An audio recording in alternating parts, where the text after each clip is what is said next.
is Greg from Guardian RFID. I know if you're like me, your email inbox is filled with emails from all sorts of vendors and people that have your email address telling you about how they're keeping you safe during this time of crisis. Well, I want to tell you how you can use the Guardian RFID system, and specifically the Spartan, to help keep you safe when the inevitable lawsuit happens from an offender who says your poor practices are the reason they got the coronavirus.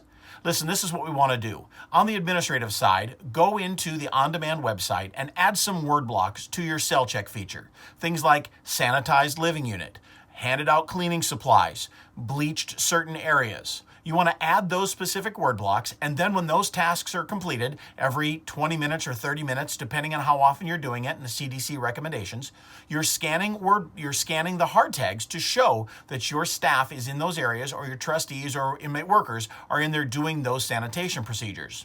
Taking it one step further, use the Take a Video feature that's available to you and take short videos of staff cleaning and sanitizing those areas to show you were in that area at that time. You have timestamp photography and video evidence to show you were in those areas, you were cleaning, you were sanitizing. You want to take it so far as to show you were making up bleach compounds, whatever it is you want to do to protect yourself. We want to show you that you can use the Take a Photo, Take a Video, and word blocks to timestamp when those cleaning procedures were taking place, so that when those inevitable, unfortunate lawsuits happen, you can prove that you and your staff were doing everything they could to protect yourselves, the visitors, the vendors, and of course the offenders in your facility. So utilize the Take a Photo feature, utilize the Take a Video feature, and utilize word blocks. Ensure that your facility is following CDC and World Health Organization precautions, obviously. We want to make sure everybody is safe and stays healthy,